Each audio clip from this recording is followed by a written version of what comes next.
Hello everyone, this is Ruby Saroj. Welcome to my new channel Learn with Ruby Saroj. Dear friends, कहते हैं कि उम्मीद कभी मत छोड़ो क्योंकि सबसे सुंदर शुरुआत अक्सर सबसे कठिन अंत के बाद होता है। जी हाँ, अगर आपको भी सफलता प्राप्त करना है तो लगातार अभ्यास करते रहिए। तो आइए आज आपके बीच में लेकर आ गई हूँ 6 to 12 की एनसीईआरटी है जो कि चैप्टर नंबर 21 है। विश्व की नदियाँ का हम रिवीजन करेंगे। यहाँ से क्वेश्चन बार बार पूछे जाते हैं तो रिवीजन करना ज़रूरी है। चलिए शुरू करते हैं। क्वेश्चन नंबर 1 है कि निम्नलिखित में से किसे नौवहन के लिए अंतर्देशीय जलमार्ग के रूप में विकसित किया जा सकता है। तो इसका सही आंसर है डी, पहला, दूसरा, तीसरा, चौथा। नहर, झील, पश्चजल, नदी।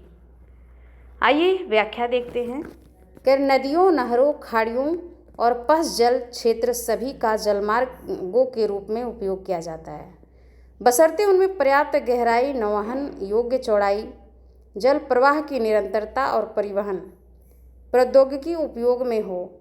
घने जंगलों में जैसे कि कांगो में नदियाँ परिवहन का एकमात्र साधन है। इसके अतिरिक्त ह्यूरन और इरी जैसे झीलें अपने जलमार्गों के माध्यम से प्रेरी से फॉरवर्ड और बैकवर्ड लिंकेज उपलब्ध कराती हैं। इससे इस क्षेत्र में अनाज परिवहन की लागत में काफ़ी कमी आई है। केरल में पश्चजल राज्य में परिवहन का महत्वपूर्ण साधन है। इसके अतिरिक्त स्वेज और पनामा जैसी नहरें पूर्वी और पश्चिमी विश्व दोनों के लिए वाणिज्य के प्रवेश द्वार के रूप में काम करती हैं। तो क्वेश्चन नंबर 2 है कि निम्नलिखित युग्मों पर विचार कीजिए, कौन सा कथन सही है। तो जो इसका सही आंसर होगा वो है डी, पहला, दूसरा, तीसरा। जो नहर किसको जोड़ती है, कह रहे सू नहर जो है कि सुपीरियर झील और ह्यूरन झील को जोड़ती है। सू नहर सुपीरियर और ह्यूरन झील को जोड़ती है। स्वेज नहर भूमध्य सागर को लाल सागर से जोड़ती है।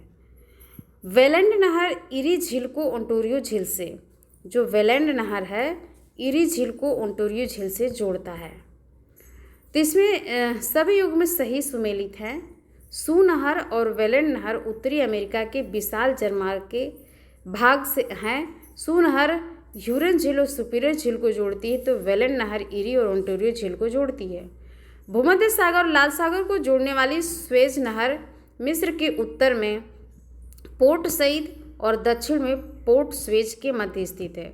उत्तर में पोर्ट सईद और दक्षिण में पोर्ट स्वेज के मध्य स्थित है। क्वेश्चन नंबर 3 है अंतर्देशीय जलमार्ग देश के परिवहन में केवल 1% योगदान दे रहे हैं। निम्नलिखित में से कौन से इसके अल्प विकास के कारण है। तो इसका सही आंसर है बी, पहला, तीसरा और चौथा।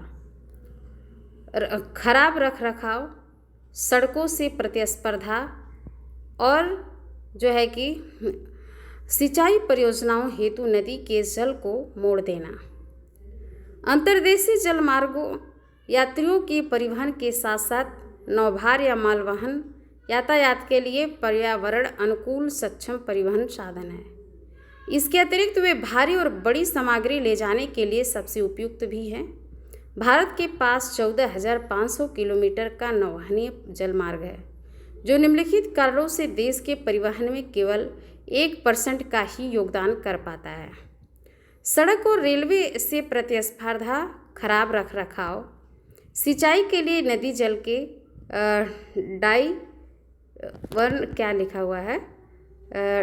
डाइवर्जन से जल की कमी उनके मार्गों के बड़े भाग को नौवहन हेतु अक्षम बना देती है।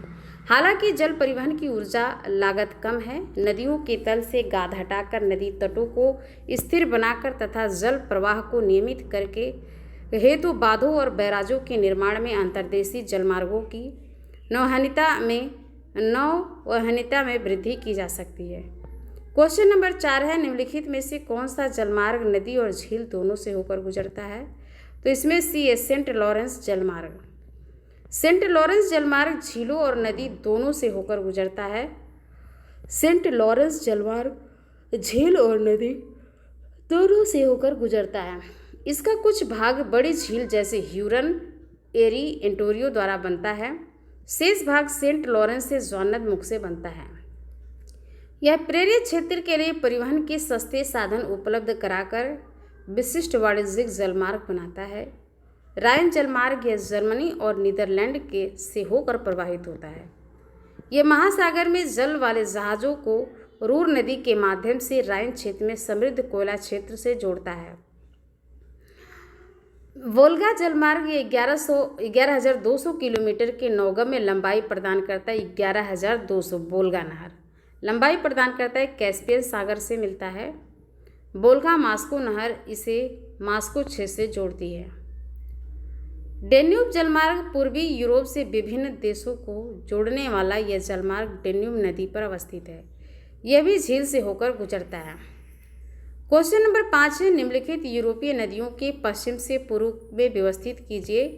तो इसका जो सही आंसर होगा वो है सी, पहला, दूसरा, तीसरा, चौथा। तो आइए व्याख्या देखते हैं। पहला है राइन, दूसरा टेम्स और तीसरा है डेन्यूब, चौथा वोल्गा। यूरोपीय नदियों का पश्चिम से पूर्व में, पश्चिम से पूर्व की तरफ Rhine, Thames, Danube, Volga. Rhine, Thames, Danube, Volga. Rhine, Thames, Danube, Volga. Question number 6 है, निम्नलिखित अंतर्देशीय जलमार्गों का विकास निम्नलिखित में से कौन से कारक पर निर्भर करता है? तो इसका सही आंसर है डी, पहला, दूसरा, तीसरा। चरण की गहराई, उपयोग में ली जाने वाली परिवहन तकनीक, जल प्रवाह में निरंतरता। अंतर्देशीय जलमार्ग का विकास चैनल की नौगम्य चौड़ाई और गहराई, जल प्रवाह से मिलता है। प्रयुक्त की जा रही परिवहन तकनीक पर निर्भर करता है। जहाँ कहीं भी नदी चौड़ी, गहरी और गाद मुक्त होती है वहाँ अंतर्देशीय जलमार्ग परिवहन का प्रमुख स्रोत है। क्वेश्चन नंबर 7 है, निम्नलिखित युग्मों पर विचार कीजिए, कौन सा सही है? तो इसका सही आंसर सी क्या है? सी है, पहला, तीसरा। राइन जलमार्ग यूरोप में और तीसरा वोल्गा जलमार्ग क्या है? एशिया में। तो इसमें आइए व्याख्या देखते हैं। राइन जलमार्ग स्विट्जरलैंड, जर्मनी, फ्रांस, बेल्जियम और नीदरलैंड के औद्योगिक क्षेत्रों को उत्तरी अटलांटिक समुद्र मार्ग के साथ जोड़ता है, इसलिए एक सही है। डेन्यूब अंतर्देशीय जलमार्ग पूर्वी यूरोप के लिए कार्य करता है। डेन्यूब नदी जर्मनी में ब्लैक फॉरेस्ट से निकलती है और पूर्व की ओर कई देशों से होकर गुजरती है, इसलिए दूसरा सही नहीं है। वोल्गा नदी 11,200 किलोमीटर का नौगम्य जलमार्ग प्रदान करती है। वह कैस्पियन सागर में गिरती है। वोल्गा मास्को नहर मास्को क्षेत्र से एवं वोल्गा दोन नहर काला सागर के साथ जोड़ती है। क्वेश्चन नंबर 8 है, भारत में उत्तर से दक्षिण की ओर जाते हुए नीचे दी गई नदियों का निम्नलिखित में से कौन सा सही क्रम है? कह रहे बी, जास्कर, श्योक, सतलज, स्पीति। जास्कर, श्योक, स्पीति, सतलज। श्योक नदी सिंधु नदी की सहायक नदी है। इसे मध्य एशिया में यारकंडी तथा काराकोरम क्षेत्र में मृत्यु की नदी के नाम से जाना जाता है। प्राचीन काल में मध्य एशिया के यारकंडी से लद्दाख के बीच व्यापार इसी नदी से होता था। जास्कर नदी सिंधु नदी का सहायक है। कठोर चट्टानी भागों से होकर बहते हुए जास्कर श्रेणी गहरे गाज का निर्माण करती है। इसकी उत्पत्ति हिमाचल प्रदेश और जम्मू कश्मीर राज्य की सीमा पर अवस्थित सरचू के उच्च अक्षांशीय पठारी भाग से होती है। ये नदी पहले उत्तर और पुनः पूर्व की ओर बहते हुए अंततः 150 किलोमीटर लंबाई तय कर सिंधु नदी में मिल जाती है। स्पीति नदी 16,000 फीट ऊंचे कुरजुम दर्रे से निकलती है। यह सतलज नदी की सहायक नदी है। यह नदी 60 मील की दूरी तय करने के बाद हिमाचल प्रदेश के किन्नौर जिलों में नामंचिया गांव के पास सतलज नदी में मिल जाती है। सतलज नदी तिब्बत में स्थित राकास झील, जिसकी ऊंचाई 4,555 मीटर है, से निकलती है। इस नदी की कुल लंबाई भारत में 1,050 किलोमीटर है। स्पीति और ब्यास नदी इनकी दाहिनी ओर से इसमें मिलती है। यह नदी महान हिमालय और जास्कर श्रेणी दोनों को पूर्णतः काटती है और शिवकिला दर्रे के पास इंडो तिब्बत सीमा को पार करती है। हिमाचल प्रदेश में इस नदी का जलग्रहण क्षेत्र 20,000 वर्ग किलोमीटर है। भारत का सबसे ऊंचा भाखड़ा बांध भाखड़ा के निकट इसी नदी पर बनाया गया है, जिसके पीछे गोविंद सागर झील है। भाखड़ा बांध विश्व का दूसरा सबसे ऊंचा बांध है, जिसकी ऊंचाई नदी तल से 226 मीटर है और समुद्र तल से 518 मीटर है। यह भारत की सबसे बड़ी बहुउद्देशीय परियोजना है। क्वेश्चन नंबर 9 है कि निम्नांकित में से कौन सा सुमेलित नहीं है?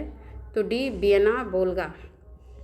वियना डेन्यूब नदी के तट पर है और यह ऑस्ट्रेलिया की राजधानी है, जबकि वोल्गा यूरोप की सबसे लंबी नदी है जिसकी लंबाई 3690 किलोमीटर है।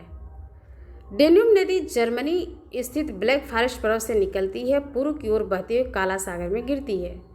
क्वेश्चन नंबर 10 है कि निम्नलिखित नदियों से कौन सी विषुवत रेखा को 2 बार काटती है? तो है जायरे। जायरे नदी अफ्रीका की एक प्रमुख नदी है। यह नील नदी के बाद अफ्रीका की दूसरी सबसे बड़ी नदी है। यह विषुवत रेखा को 2 बार काटती है। जो जायरे नदी है अफ्रीका की एक प्रमुख नदी है। यह नील नदी के बाद अफ्रीका की दूसरी सबसे बड़ी नदी है जायरे नदी। यह विषुवत रेखा को 2 बार काटती है। तो इस प्रकार से आप सभी लोग रिवीजन करते रहेंगे तो याद हो जाएगा। धन्यवाद।